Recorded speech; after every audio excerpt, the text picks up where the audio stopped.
The first thing you noticed about Elias Cole was not the way he rode, nor the weathered leather of his saddle, nor even the old colt that never left his hip. It was the sound that came from him every night when the stars took their places in the Texas sky. A low, unhurried melody, half-remembered and half-invented, drifting out across the dark backs of 300 longhorn cattle like smoke from a quiet fire. The herd would shift and settle when he sang. The restless ones would stop their pacing. Something in the tone of his voice seemed to tell them, "The ground is still here, and morning will come." It was the spring of 1883, and Elias had been driving cattle since he was 17 years old. He knew these plains the way other men knew the faces of their children. Every dry creek bed, every ridge where the wind changed direction, every patch of scrub oak that meant water was close. He had made this run from the lower pastures of South Texas northward to the railhead at Dodge City more times than he could count on both hands, and each time the land had felt the same, enormous, indifferent, and strangely generous to those willing to endure it. His crew was small this season. There was Pete Garza, 22 and eager in the way that only the young can afford to be. There was Old Drum, who nobody called by any other name, a man of perhaps 60 whose real age was anyone's guess and whose opinion on weather was more reliable than any almanac. And there was the boy they'd picked up outside of San Antonio, 16, no last name offered, who went by Chet and who could rope a steer with the quiet precision of someone born to do exactly that.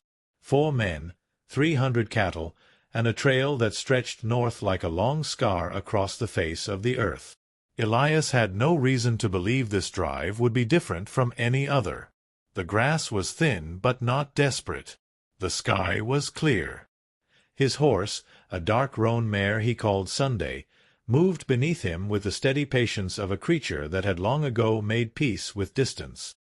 He settled into the rhythm of it, the creak of leather, the slow percussion of hooves, the occasional complaint of a stubborn steer, and as the first night fell over the open country, he tilted his head back, looked at the river of stars above him, and began to sing. What he did not yet know was that 60 miles to the north, a railroad survey team had just driven the last stake into a stretch of land that would change everything, and that the world he had always known was already, quietly and without ceremony, coming to its end. The second morning brought a sky so clear it seemed almost too deliberate, the kind of blue that made a man feel watched.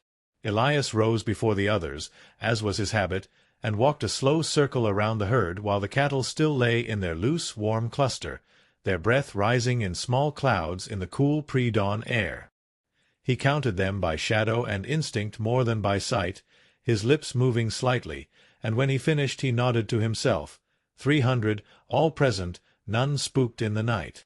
Pete had the coffee on by the time Elias came back to camp. Old Drum sat close to the fire with his boots off, studying the soul of one as if it contained a message he hadn't finished reading. Chet was already with the horses, checking legs and shoes with a seriousness that Elias had come to appreciate in the boy. There was something careful in the way Chet moved through the world, something that suggested he had learned early that carelessness had consequences. They broke camp with the efficient silence of men who had done this before, and by the time the sun had fully cleared the eastern ridge they were moving, the herd flowing north like a slow brown river, and the 4 riders spread at its edges like banks keeping it from spreading too wide. The land through which they traveled was changing, though the change was subtle enough that a man not paying attention might miss it entirely. The grass was shorter here than it had been a decade ago. Some of the old watering holes that Elias remembered had shrunk to muddy depressions ringed with cracked earth. And twice that morning, far off to the east, he had seen the glint of something catching the light, wire fencing, stretched between cedar posts, marking the edges of land that someone had decided to own in the most absolute way possible. Elias said nothing about it. He pulled his hat lower against the sun and kept his eyes on the trail ahead. But something in his chest registered it the way an old wound registers a change in weather, not quite pain, but not quite nothing either. By midday they reached the first creek crossing, and that was where the trouble started. The water was higher than expected, running fast and cloudy with mud from rains that must have fallen somewhere to the west. The cattle didn't like it. The lead steers balked at the bank, and the ones behind pushed forward, and within minutes the front of the herd had bunched into a nervous, shifting mass of horns and anxiety. Old Drum came alongside Elias, looked at the water, looked at the cattle, and said the 4 words he always said when a situation was about to require more than a plan. "This'll take a minute." What neither of them saw, hidden in the tree line on the far bank, was a man on horseback watching them, still as a fence post, patient as stone. The stranger on the far bank did not move until the last steer had crossed. Then he rode forward at a walk, easy and unhurried, and Elias pulled Sunday around to face him with a calmness that had nothing casual in it. A man who had spent enough years on the trail developed a particular instinct, not quite suspicion and not quite welcome, but something suspended between the two, waiting on evidence. The man was perhaps 40, broad through the shoulders, with a suit coat that had once been respectable and a hat with a flat brim that marked him as someone who spent more time in offices than in weather. He introduced himself as Marcus Hale, and he produced a card, an actual printed card, which was unusual enough out here to be its own kind of statement, identifying him as a land agent for the Continental Railway Expansion Company. He was friendly. He was thorough. And the thing he said, delivered with the practiced ease of a man who had said it many times in many places, was this: the route Elias intended to use for the next 40 miles had been acquired by the company, and cattle drives were no longer permitted to cross it without a filed permit and a fee. Elias looked at the card. He looked at the man. Then he looked north, where the trail continued as it always had continued for longer than this man's company had existed. "I've been crossing that land for 15 years, Elias said. "Yes," Hale replied pleasantly, "and now it belongs to someone else." The conversation that followed was civil, because Elias was a civil man, but it carried within it a tension that none of the crew missed. Pete's jaw had gone tight. Old Drum had found something very interesting to study on the horizon. Chet, who rarely spoke, was watching Hale with the focused attention of someone calculating distances. Hale departed with a promise to return in 2 days with the proper documentation and a map of the approved crossing. Until then, he suggested, Elias might want to consider alternate routes. He said this the way a man says something he knows will not be acted on, as a formality, a courtesy extended before the inevitable. That night, Elias sat at the fire for a long time after the others had slept. He poured his coffee slowly, and he stared at the flames, and when he finally sang, barely above a murmur, it was a song without words, just a melody that moved through the dark like something looking for somewhere to land. In his saddlebag was a letter he'd been carrying since San Antonio, unopened, from a man he'd done business with for 12 years. He had been putting off reading it. Sitting here, in the firelight, with the sound of the creek still running behind him and the stranger's words still present in the air, he reached in and took the letter out. He broke the seal. He read. And by the time he folded it back up, the fire had burned low, and the expression on his face was one that no one in camp was awake to see. The letter was from Thomas Abernethy, the cattle broker in Dodge City who had purchased every one of Elias Cole's drives for the past decade.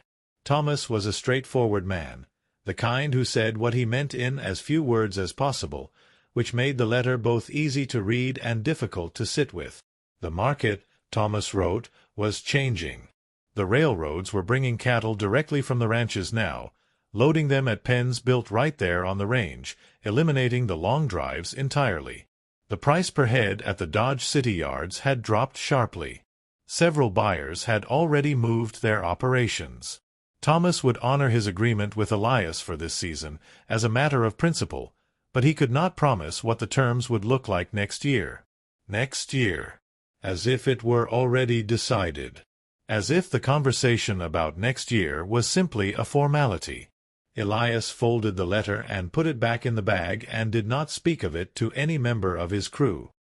He was not a man who believed in borrowing trouble from the future, and there was enough in the present to manage. The land agent's visit. The High Creek crossing. 300 cattle to move through increasingly complicated country. These were the things that required his attention. So he gave them his attention. He rose before first light as always, assessed the sky and the ground and the temperament of the herd, and he pointed them north. But the land ahead was not the land he remembered. 2 miles past the crossing, they found the first section of fence, not the distant glint he'd seen the morning before, but actual wire, close enough to touch, stretching east and west as far as the eye could follow. It cut directly across the traditional trail. There was no gate. There was no passage.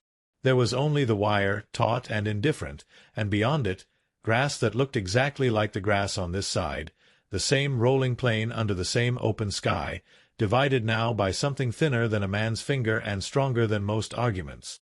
Pete looked at the fence. Then he looked at Elias. There was a question in his face that he was young enough to believe had a simple answer. Old Drum took out his pocket-knife, examined the blade, and put it away again without using it. "We go east," Elias said. "There's an old route. Longer by half a day, maybe more. But it's open."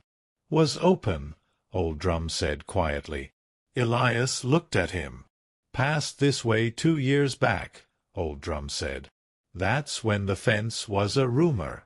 It may not be a rumor any more on the eastern route neither." The herd waited behind them in a loose, patient mass, 300 animals with no opinion about any of it, needing only to be told which way to go. And Elias Cole, who had always known which way to go, stood at the fence line and felt, for the first time in 15 years on the trail, something very close to uncertainty. They went east.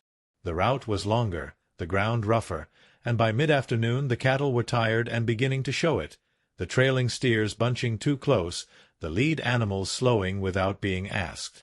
Elias worked the edges of the herd with Sunday, keeping the shape of the group tighter than he would have liked, pushing them through country that was not designed for this kind of movement.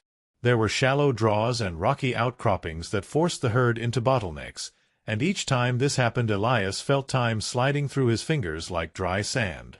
Chet had ridden ahead to scout, which was not something Elias had asked him to do. The boy had simply appeared to understand that it was needed and had gone. When he returned, he came back at a trot, which was not alarm but was not ease either. "Route's open another 3 miles, Chet said, pulling up beside Elias.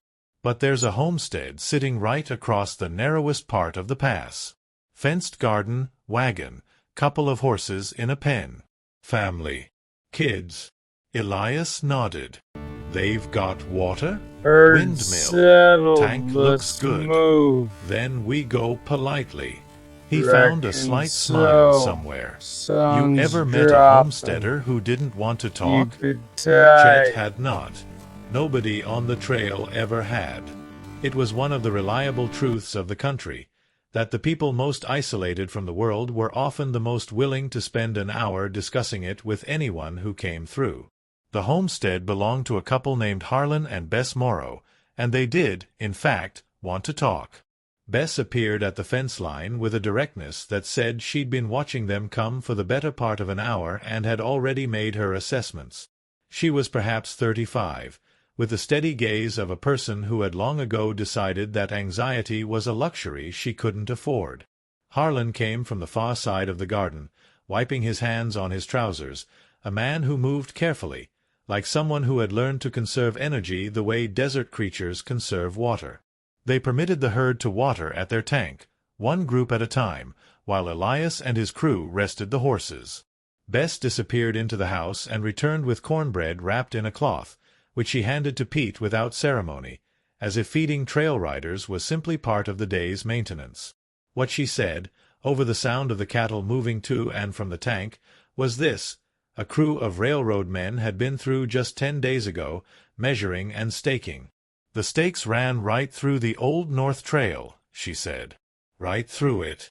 And when Harlan had asked one of the surveyors where the cattle were supposed to go, the man had looked at him with genuine puzzlement, as if the question had not occurred to him before. "He said the railroad doesn't drive cattle," Harlan told Elias flatly. "Said that wasn't his concern." Elias looked north. The light was going amber and long. The herd was watered, and Sunday was rested, and there was still enough daylight to make another 4 miles before camp.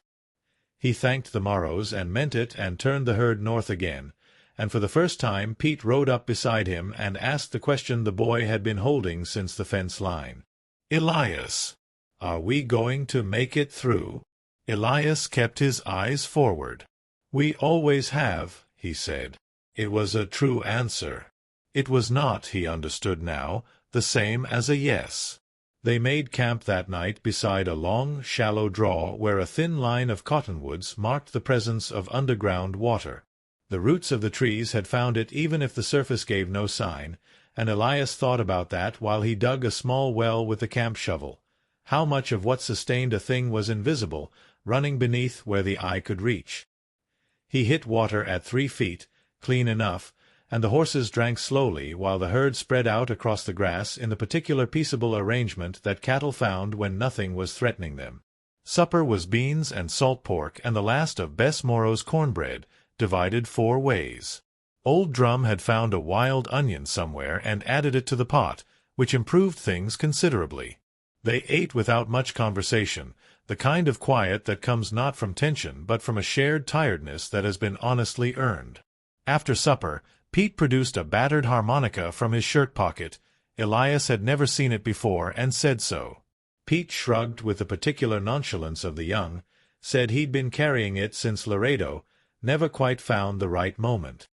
He played a few tentative bars of something that might have been a waltz or might have been a hymn, and Old Drum told him it was a good sound. Chet said nothing but sat a little straighter while Pete played. When Pete stopped, Elias sang. He always sang last, after the night sounds had settled and the fire had come down to coals. Tonight he chose one of the oldest songs he knew, something his mother had sung in the kitchen of a house so far in the past that he could no longer quite reconstruct the details of the rooms, only the sound of her voice moving through them. The song had no story to speak of, only a feeling, which was something about going and also something about staying, both at once, which is perhaps the only honest thing a person can say about a life spent on the move. The cattle shifted and were still. Old Drum closed his eyes and did not sleep but rested in a way that was close enough to sleep to be restful. Pete watched the fire. Chet looked at the stars with the expression of someone doing arithmetic. What none of them knew, lying in their bedrolls when the singing ended and the fire died back to nothing, was that 14 miles to the northwest, the railroad crew had completed the survey of the very route they planned to take in the morning. The foreman had sent a rider to file the claim that evening. By the time Elias Cole woke at 4 o'clock in the morning, the trail ahead of him would belong, on paper, to the Continental Railway Expansion Company, and the land agent Marcus Hale would be riding to meet him with documentation to prove it.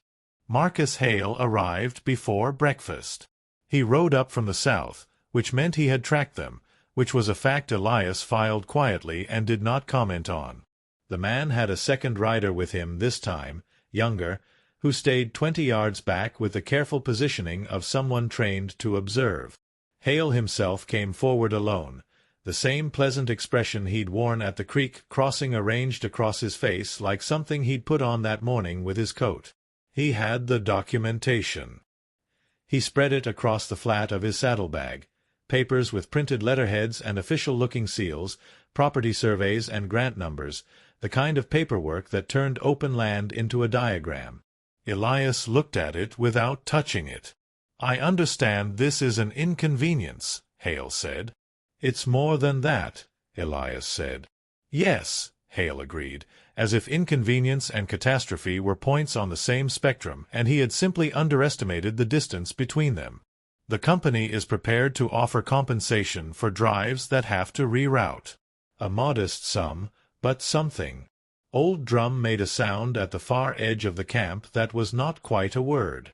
"Where does the reroute go?" Elias asked. Hale produced another paper, a rough map, and pointed. The rerouted trail swung far to the west before turning north again, adding perhaps 3 or 4 days to the drive, through country that was drier and harder and offered fewer natural watering points. It was the route of a man who had drawn lines on paper in an office without any particular knowledge of what those lines meant when you were standing in the middle of them with 300 thirsty cattle. "I'll need to see the western water sources," Elias said. Hale hesitated just slightly. "The company's maps indicate adequate resources."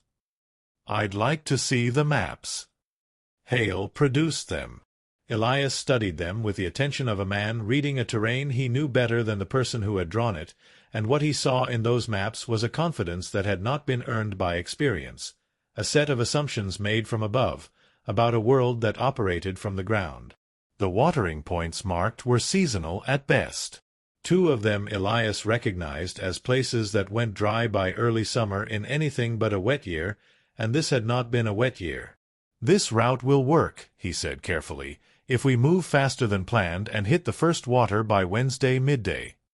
"Perfectly reasonable," Hale said. "It's not reasonable," Elias said. "It's necessary. Those are different things." Hale gathered his papers with the brisk efficiency of a man whose next appointment was elsewhere. He offered his hand. Elias shook it, because a man could disagree with someone and still treat them with basic decency. His father had taught him that, and 15 years on the trail had not yet shown him a reason to question it. But when Hale and his rider had gone, and it was just the 4 of them again in the early light with the herd grazing peacefully behind them and the rerouted trail stretching west like a problem, Pete turned to Elias and said what everyone was thinking. "If the water's not there, what do we do?" Elias looked west. The light was coming up hard and clear, the sky already turning the deep blue of a day that intended to be warm. 300 cattle. 4 men.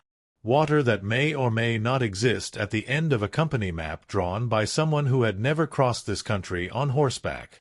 He picked up his saddle and put it on Sunday's back without hurry. "We'll know by Wednesday," he said.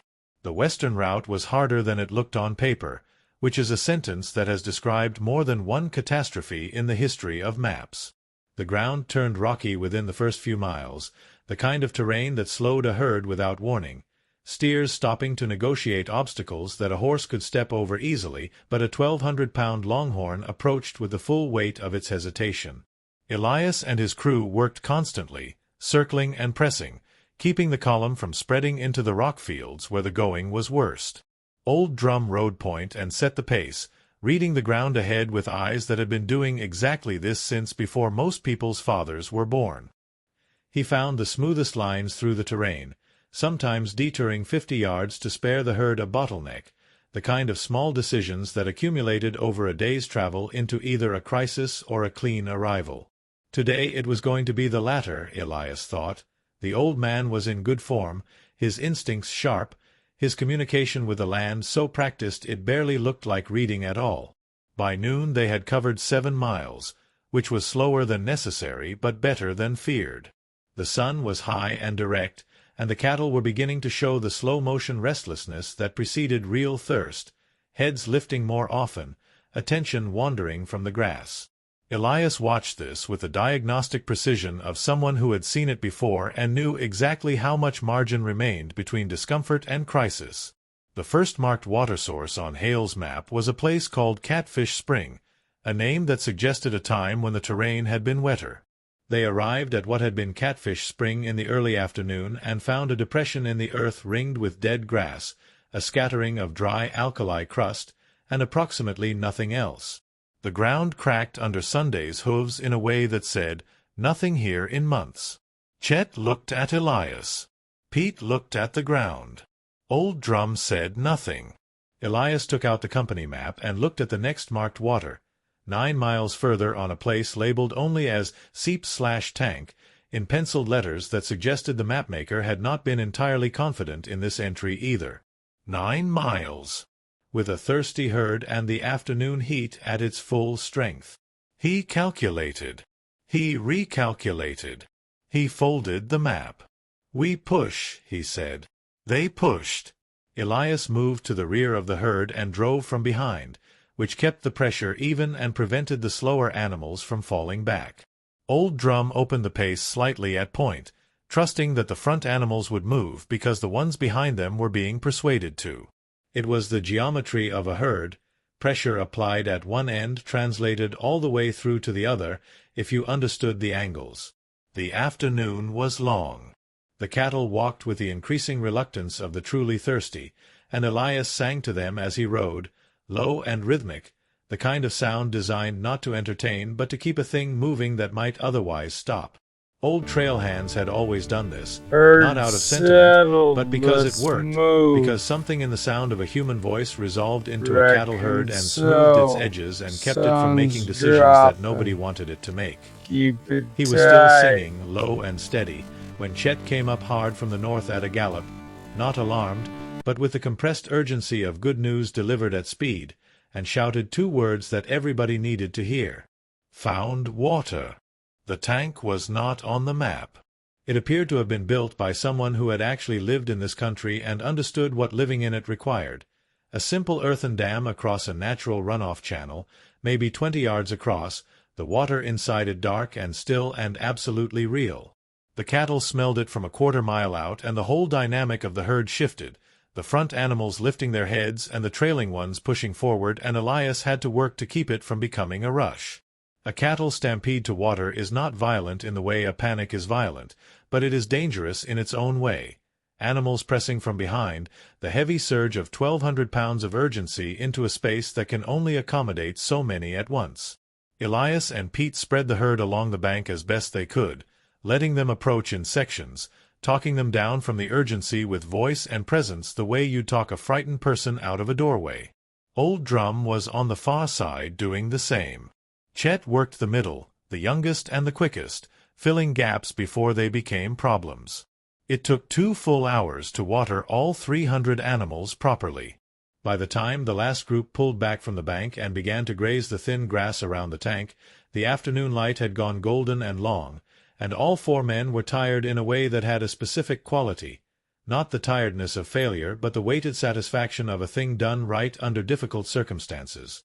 They made camp at the edge of the tank. Someone, Elias never found out who, had gathered wood while the herd was watering, and the fire was started by the time the horses were seen to, a fact that struck Elias as the kind of quiet competence that doesn't announce itself and doesn't need to. He looked at his 3 crew members in the firelight and felt something that he didn't have an easy name for.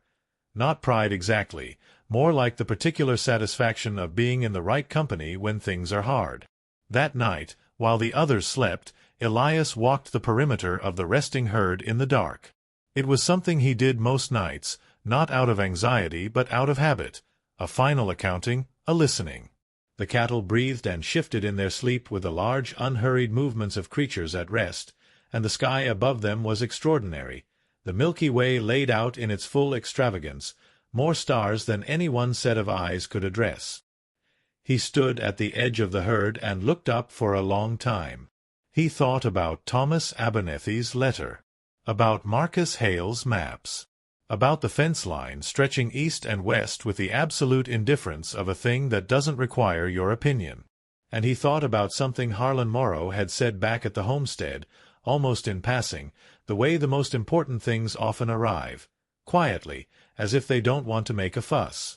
Harlan had said that his brother worked at the stockyards in Kansas City and that the brother had written to say the long drives were ending, maybe in a year, maybe 2, maybe already effectively over, except that nobody had sent the word south yet to the men still doing it.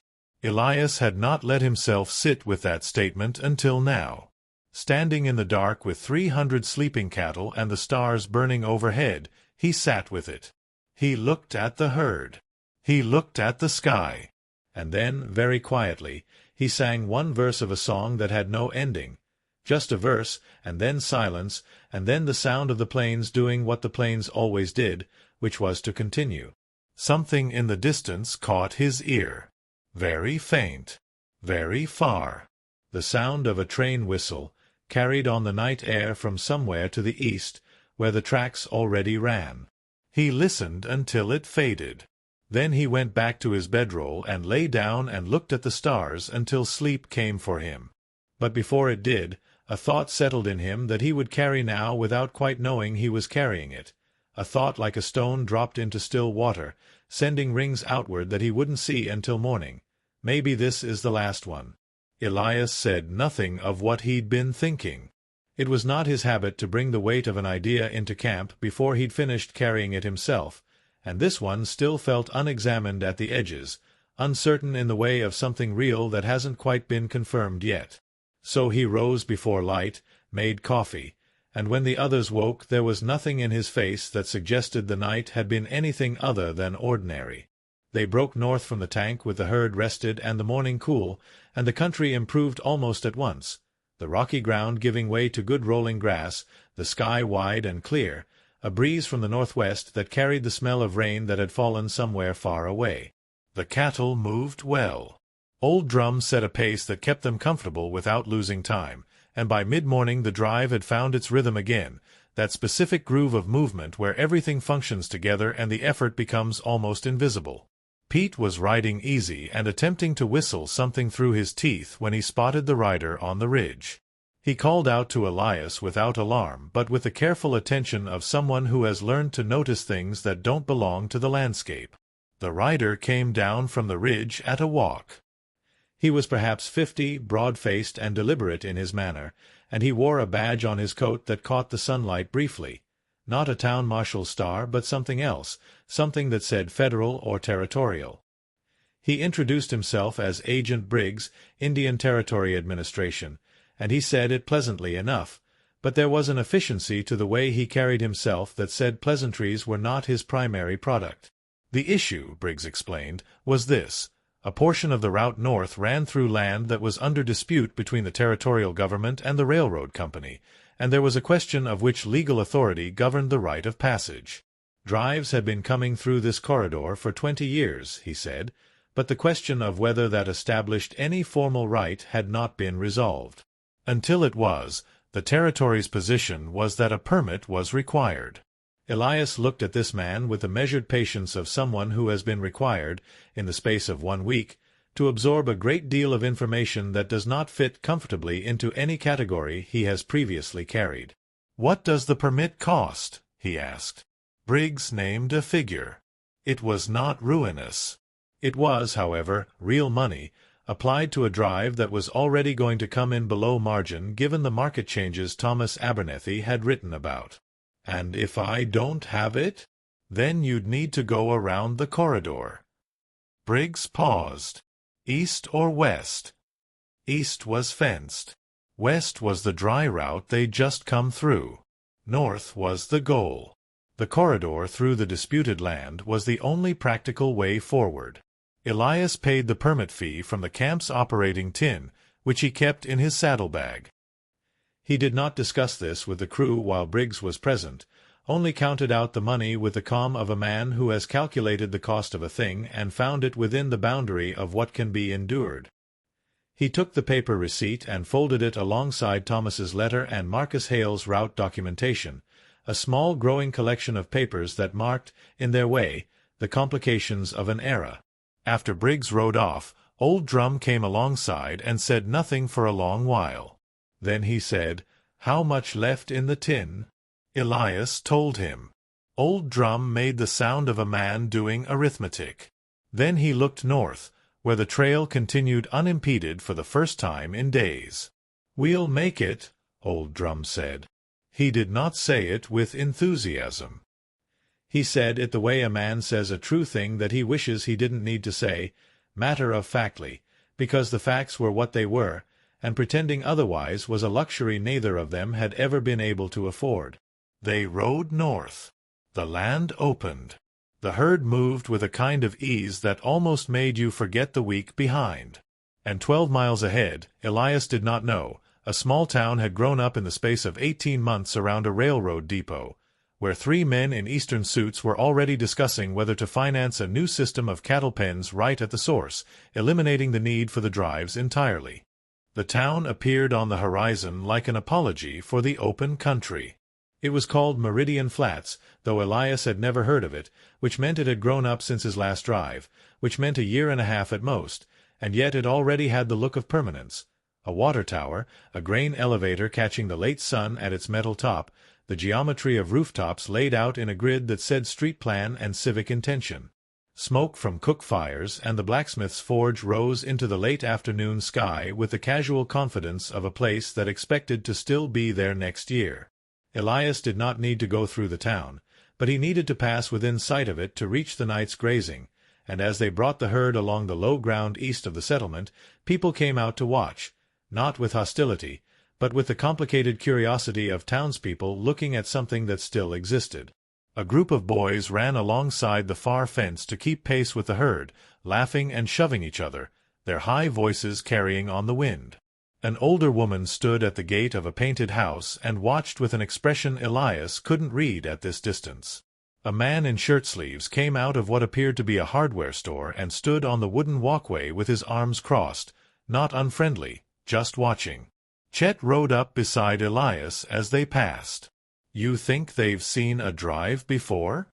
"Most of them probably have," Elias said. "Just not lately." They camped 2 miles beyond the town, far enough for quiet, close enough to water at a creek that ran clear and steady along the base of a limestone shelf. The herd settled quickly, the grass here being good, and the men had the camp in order before full dark. At supper, Pete was quieter than usual, and after a while he said that one of the townspeople, a young man about his own age, leaning on the fence as the herd went by, had called out something to him as he passed. Pete had not heard the words clearly, only the tone, which had not been unkind, more wondering, the tone of someone seeing something they expected to be a memory. "What did he say?" Old Drum asked. "I think," Pete said slowly, "I think he said, 'Don't see that much any more.'" Nobody spoke for a moment. The fire talked for them, small pops and exhales. Somewhere in the herd a steer complained briefly about something and then was quiet. Old Drum served himself another portion of beans. "Man's not wrong," he said. Later, while the others slept, Elias sat with his back against his saddle and looked at the town's lights glowing softly on the horizon, a low warm smear against the dark. He thought about what it meant to be the thing that people looked at and said, "Don't see that much any more." He had been many things in his life: son, hired hand, trail boss, debtor and briefly creditor, friend when friendship was possible and stranger when it was necessary. He had not, until this week, been a relic. He tried the word on in the privacy of his own mind and found that it did not fit and also that he could not make it stop trying. He sang very quietly that night, just a few bars. A song about rivers and crossings, which was really a song about everything. If you'd been paying attention long enough to understand how few songs there actually were, at bottom, only a handful of true songs, dressed differently for each generation that needed them. The lights of Meridian Flats glowed on. The stars burned overhead. 300 cattle breathed in the dark around him, warm and alive and entirely trusting. And 15 miles north, the railhead at Caldwell was already receiving its first shipment of Texas cattle, loaded directly from ranch pens, having traveled by rail, having never walked a step of open country. The era of the long drive was not merely ending. In the ledger books of the railroad companies, it had already ended. What Elias Cole was doing right now was, by some measurements, the last of it, and he was singing, because singing was what he did in the evenings, and because nobody had told him yet. Something happened the next morning that Elias would think about for the rest of his life, though he would not have been able to say at the time that it was significant. A calf, born 3 weeks back to one of the trailing cows, still rangy and uncertain in its legs, stopped at the edge of the camp before the drive began, in the gray pre-dawn light, and looked at Elias for a long moment with the direct, unreflective attention that young animals sometimes offer the world. Just looked at him. Elias looked back. Then the calf turned and walked back into the herd, and that was all. He told no one about this because there was nothing to tell. He filed it somewhere near the place where you file the things that mean something but resist explanation, and he saddled Sunday and they began the day's drive. They were 2.5 days from Caldwell now, if the ground cooperated and the herd held pace. The country had turned back to good grass, rolling and generous, the kind of terrain that a cattleman could look at and feel something close to gratitude, the land doing the work it had always done, indifferent to the fact that the human systems built on top of it were reorganizing entirely. The grass didn't know about railroads. The grass just grew. At noon they were joined, briefly, by a pair of riders heading south who stopped to exchange information with Old Drum in the way that trail hands always had. News traded like currency, information about water and ground conditions and what lay ahead carrying real value in a landscape without telegraph wires. The riders were returning from Caldwell, where they'd delivered a small herd, and they were in good spirits but had things to say about what they'd found there. Old Drum listened and then came to find Elias at the right flank.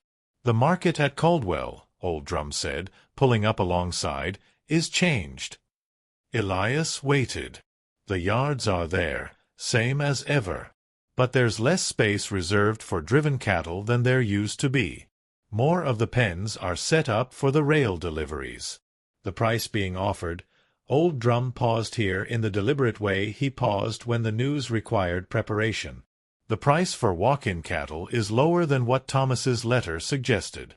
Those two boys took about 60 cents a head less than they expected." Elias rode for a minute without speaking. He calculated. He did the arithmetic that a trail boss does when numbers stop being numbers and start being decisions. "It still works," he said finally. "It's not what it was, but it works." "This season," Old Drum said. "This season," Elias agreed. And then, because Old Drum was the only person in the camp who had been doing this as long as he had, he said the thing he hadn't said to anyone yet. "Next season, I don't know what there is to go back to." Old Drum nodded slowly, in the manner of a man receiving information he already had and had been waiting for someone else to arrive at. "I've been thinking the same." "What do you think?" Elias asked, a genuine question, from one old hand to another, stripped of any implication that there was a right answer to be given. Old Drum looked at the herd, at the grass, at the sky, at all the things he had looked at for the better part of 40 years. "I think we get this one in," he said. "And then we see." It was, Elias thought, the most honest thing anyone had said on the entire trip. That night around the fire Pete played his harmonica again, more confidently than before, and Chet surprised everyone including himself by knowing the words to 2 of the old songs and singing them straight through without apology. The fire was good. The sky was clear. The herd was settled. For a few hours it was possible to believe that this was simply what life was, and that tomorrow would be a version of today, and that the thing they were doing mattered in the permanent way that honest work is supposed to matter. Elias sang last, as always. And somewhere in the middle of the second song, it came to him fully, the way things come when you've been keeping them at arm's length and your guard is finally down, a clear, quiet certainty that this was the last drive. Not probably. Not maybe. The last one. He didn't stop singing. He just let the knowledge settle into him like a stone finding the bottom of still water, and he kept singing to the herd, and the herd was still, and the stars burned on, and the fire burned down, and the night was extraordinary in the way that lasts. The fence appeared at dawn, stretching across the old trail so naturally that for a moment Elias thought he was still dreaming, and then Sunday shifted beneath him and the cold air hit his face and the fence was real, for strands of barbed wire on new cedar posts, extending east and west until it blurred into the distance on both sides. A painted sign on the center post read, Continental RWY, CO. Authorized Survey 1883, NO through passage. Marcus Hale was not here. There was no agent, no rider, no representative of the company who could be argued with or negotiated toward. There was only the sign and the wire and the clear morning light falling on both with equal indifference. Elias sat on Sunday for a long moment. The herd bunched up behind him with the patient confusion of animals who have been moving forward and have encountered an obstacle they do not have opinions about, only the forward pressure of their own motion. Old Drum came up alongside and read the sign without expression. Pete read it and his jaw tightened. Chet did not read the sign but looked at the fence line stretching in both directions and seemed to be computing something. "Is this on Hale's reroute map?" Pete asked. Elias checked the map. This fence was not on it. Whether it had been installed after the map was drawn, or whether the map had simply omitted it, either explanation was possible, and neither one changed the fence. East, Pete asked. East is already blocked, Elias said. West loops too far, Old Drum said. The arithmetic was not complicated. There was no approved route through here that didn't add 2 days at minimum to a drive that was already at the edge of its timing. 2 more days meant more water needed, more feed, more wear on the animals, and at the end of it, a market that was already paying less and would not pay more for cattle that had walked themselves thin. They stood at the fence for a long while. The cattle milled. Sunday shifted. The sun climbed. Then Chet said, "There's a gate." Everyone looked at him. "About a half-mile east," Chet said. "I saw it when I rode point yesterday afternoon. Old wooden gate, no lock. Probably a maintenance access for the survey crew. It's inside the survey boundary, technically, but it opens." Elias looked at the sign. Then he looked east. Then he looked at his crew. "We don't cut wire," he said. "And we don't force anything." "The gate's already there," Chet said carefully. "It opens. It closes after. We're not breaking anything, and we're not leaving anything open." The distinction Chet was drawing was fine but real. Not vandalism, not trespass in the aggressive sense, but passage through a door that already existed in a fence that blocked a trail that had existed for 20 years before the company's survey stakes were driven. Elias understood the distinction. He also understood that there was no one here to ask permission of, and that standing at this fence for 2 more hours would not improve the situation. He picked up Sunday's reins. "Show me the gate," he said. The gate worked. It swung on its hinges with the ease of something recently installed, and Chet held it wide while the herd came through in the focused, streaming way that cattle will move through a narrow opening when they've been properly positioned for it, each animal finding the gap, passing, continuing north, the flow of them unhurried and orderly. Pete and Old Drum worked the edges.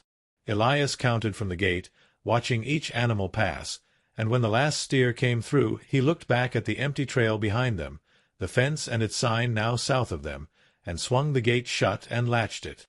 Nothing broken. Nothing open. The ground on both sides of the fence looked the same. They pushed hard through that day, harder than comfort would have recommended, Elias pressing the pace with the quiet, steady insistence of a man doing arithmetic with his whole body. Every mile north was a mile closer to the problem's resolution. Every hour was an hour further from the fence and the sign and the implications of both. The land opened up ahead of them. Better grass, a sky beginning to show the high thin clouds that often preceded settled weather, and the cattle responded to the pace the way cattle do when the ground is good, which is to say they moved without complaint, their own deep instinct for direction engaged and satisfied. They watered at a natural tank in the early afternoon and rested the herd for an hour, the absolute minimum, and then went north again. Old Drum rode point with the focused efficiency of a man who understood that the next 24 hours mattered more than any equivalent span of time before them on this trip. He found every shortcut the terrain permitted and rejected the ones that looked like shortcuts but weren't, and by evening they had covered nearly 20 miles. Exceptional for this herd in this country. Camp that night was quiet and purposeful. Supper was made and eaten quickly. The horses were checked with care. Elias walked the herd perimeter twice instead of once, listening for anything that might require attention through the night, and found nothing.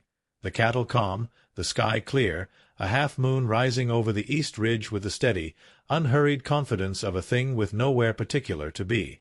He sat at the dead fire after the others slept and took out all his papers. Thomas's letter. Hale's map. Briggs's permit receipt.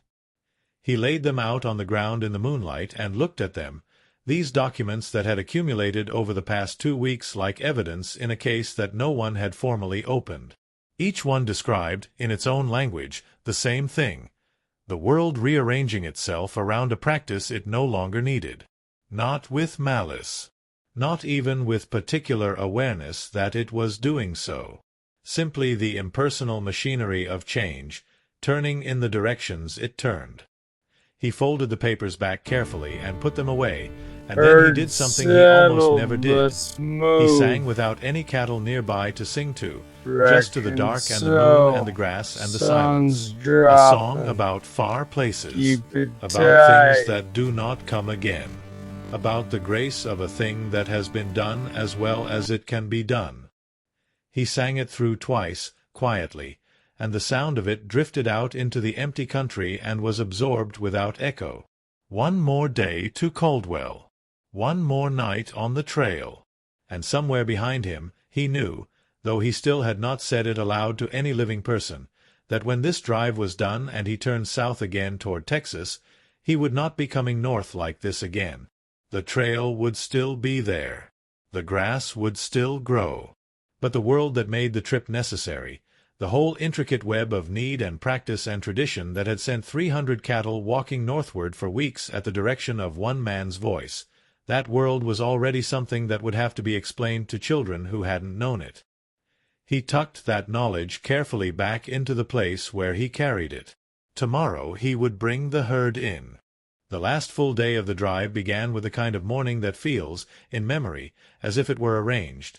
The light coming up slow and generous, the air cool enough for a coat in the first hour and mild enough to shed it by 9, the grass damp with dew and the herd moving through it with a quiet, steady rhythm that made the whole thing look easy when it was not easy, had never been easy, but had arrived at a kind of grace through repetition and attention and the accumulated small decisions of 4 men who knew what they were doing.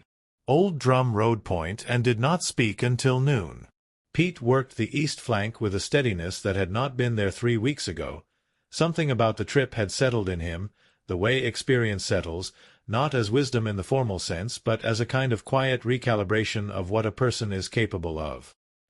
He had crossed fences and drought and permit fees and a night of hard going by moonlight, and had come through all of it with the herd intact and his own integrity uncompromised.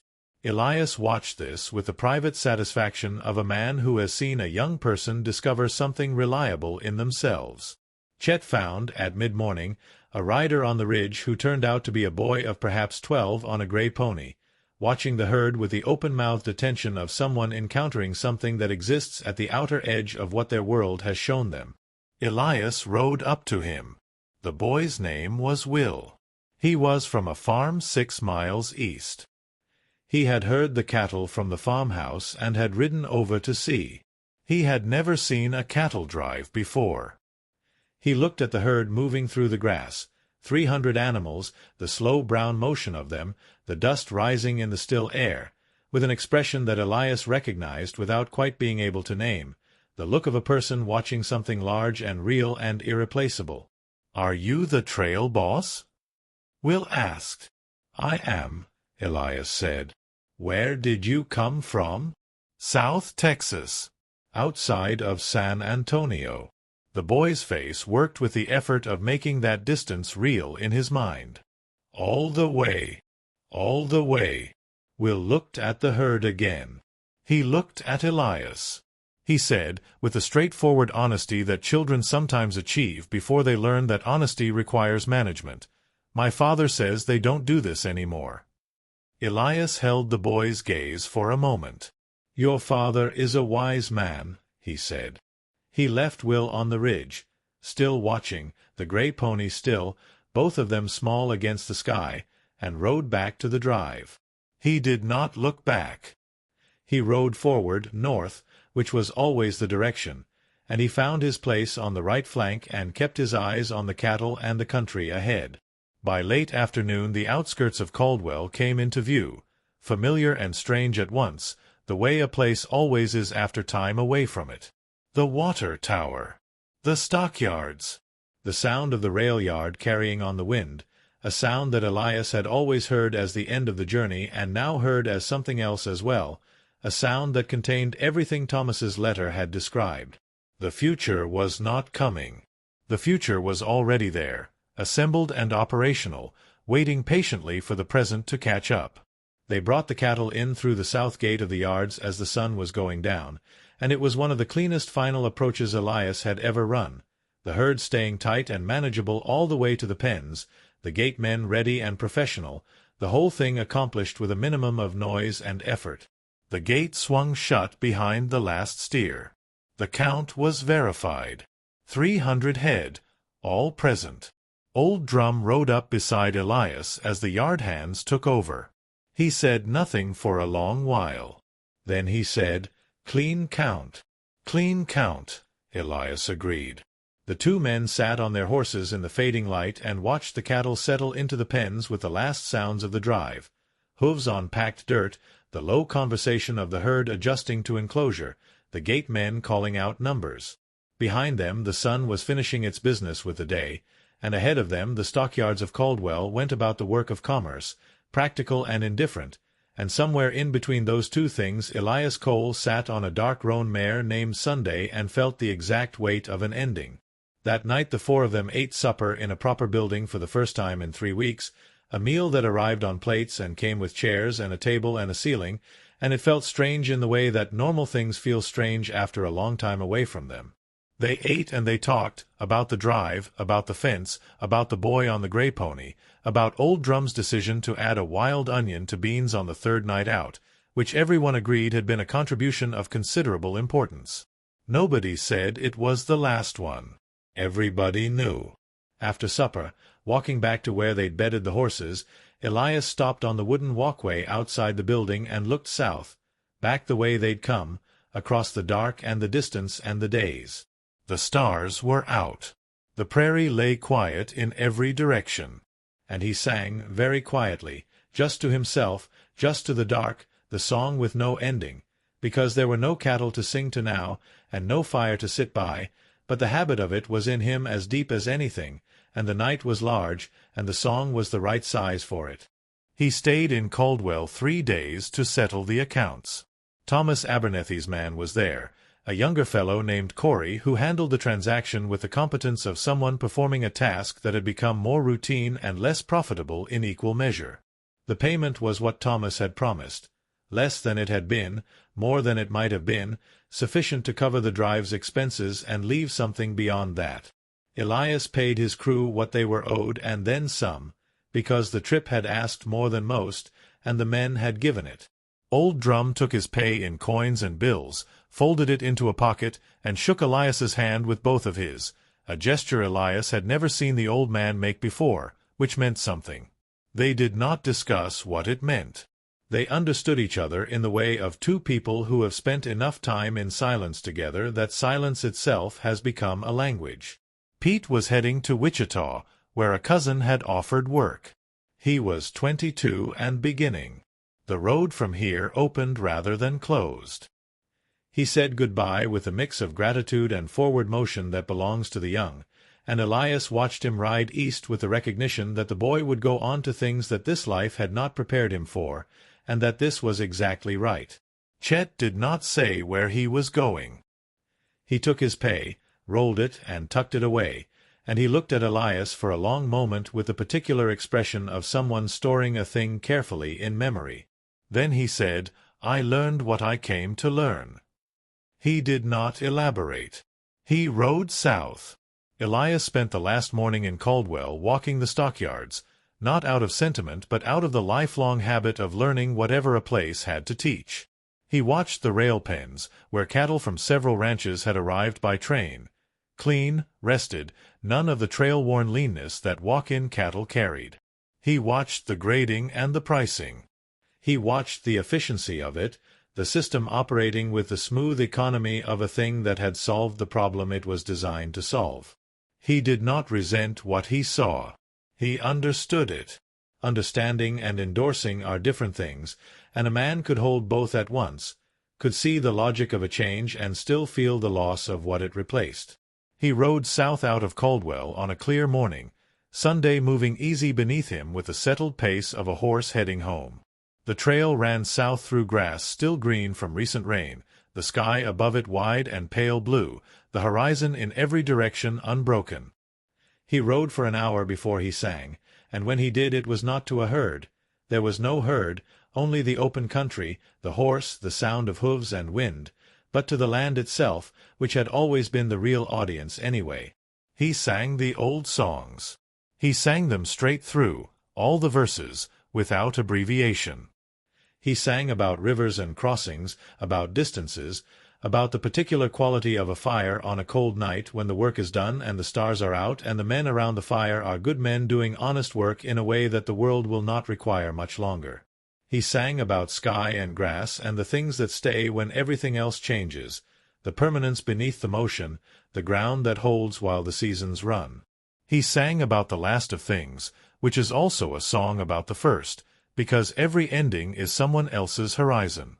The plains went on and on ahead of him, the same plains they had always been, indifferent to the century, indifferent to the railroads and the fences and the land agents and the changing prices, indifferent to the fact that the men who had crossed them in a particular way were now the last of a kind. The grass grew. The sky was wide. And Elias Cole, trail boss, the last of the long drive men, rode south through all of it with his voice carrying out across the open country, clear and unhurried, the way a thing sounds when it has made its peace with what it is and where it's going. The world would change. It was already changed. But the song moved through the afternoon air like something that intended to stay.